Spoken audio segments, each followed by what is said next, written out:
ভারী বর্ষণ ও পাহাড়ি ঢলে সৃষ্ট বন্যা ও পাহাড় ধসে চট্টগ্রাম ও খাগড়াছড়ি সহ ৫ জেলায় এ পর্যন্ত ৪৩ জনের মৃত্যু, পানিবন্দী কয়েক লাখ মানুষ। এবং জাতীয় সংসদের সাবেক স্পিকার ও বিএনপির স্থায়ী কমিটির সদস্য ব্যারিস্টার জমির উদ্দিন সরকার আর নেই, মারা গেছেন আজ ভোর রাতে। দেখছিলেন সংবাদ শিরোনাম, এবারে বিস্তারিত। ভারী বর্ষণ ও পাহাড়ি ঢলে সৃষ্ট বন্যা ও পাহাড় ধসে চট্টগ্রাম খাগড়াছড়ি সহ ৫ জেলায় মৃত্যু হয়েছে ৪৩ জনের, পানিবন্দী কয়েক লাখ মানুষ, বিচ্ছিন্ন হয়ে পড়েছে বহু এলাকা। চলছে উদ্ধার ও ত্রাণ কার্যক্রম। প্রতিনিধিদের পাঠানো তথ্য ছবিতে নাজমুল নিশানের ডেস্ক রিপোর্ট। টানা বৃষ্টি আর পাহাড়ি ঢলে চট্টগ্রামের সার্বিক বন্যা পরিস্থিতি অপরিবর্তিত রয়েছে। সৃষ্ট বন্যায় এ পর্যন্ত জেলায় মারা গেছেন ১১ জন। উদ্ধার ও ত্রাণ কার্যে যুক্ত করা হয়েছে সেনা সদস্যদের। তবে বৃষ্টি কমার কারণে কোথাও কোথাও পরিস্থিতি কিছুটা উন্নতি হয়েছে বলে জানিয়েছে প্রশাসন ও ক্ষতিগ্রস্তরা। বন্যায় সবচেয়ে বেশি ক্ষতিগ্রস্ত হয়েছে সাতকানিয়া, বাঁশখালী, লোহাগাড়া, চান্দনাইশ উপজেলা। এর মধ্যে সাতকানিয়া ও বাঁশখালী উপজেলার প্রায় ৫০% এলাকা পানির নিচে তলিয়ে গেছে।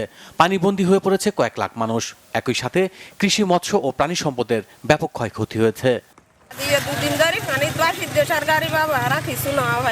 সাতকানিয়া যে খালগুলো রাজবাড়া দখল করে রাখছে, এই খালগুলো যদি আপনারা যদি উদ্ধার করতে পারেন, সাতকানিয়া বন্য থেকে রক্ষা পাবে। বন্যায় ক্ষতিগ্রস্ত কৃষকদের তালিকা শেষে সরকার ক্ষতিগ্রস্ত কৃষকদের মাঝে প্রয়োজনীয় সহায়তা দেবে বলে জানিয়েছেন কৃষি ও প্রাণী সম্পদ মন্ত্রী আমিনুর রশিদ ইয়াসিন।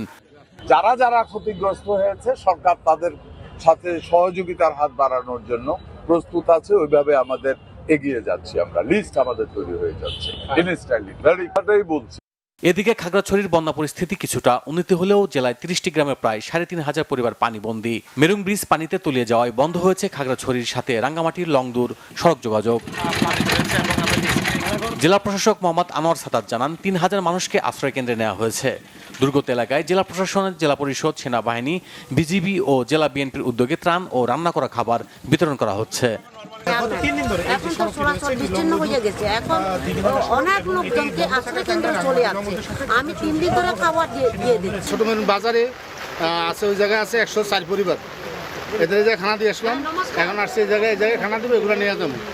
বৃষ্টি আর পাহাড়ি ঢলে বেড়েছে রাঙ্গামাটির কাপ্তাই হ্রদের পানি। এতে পানিবন্দী হয়েছে লংদু, বিলাইছড়ি, বড়কল, নানিয়ারচর ও জোড়াছড়ি উপজেলার প্রায় ২০,০০০ মানুষ। পাহাড় ধস আর বন্যায় সবচেয়ে বেশি ক্ষতিগ্রস্ত হয়েছে বাঘেছড়ি উপজেলা। জেলায় ৪০টি আশ্রয়কেন্দ্র খোলার পাশাপাশি সরকারি ব্যবস্থাপনায় আশ্রয়কেন্দ্রগুলোতে তদারকি জোরদার করা হয়েছে বলে জানিয়েছেন জেলা প্রশাসন। অন্যদিকে বান্দরবানেও বন্যা পরিস্থিতি অবনতি হয়েছে।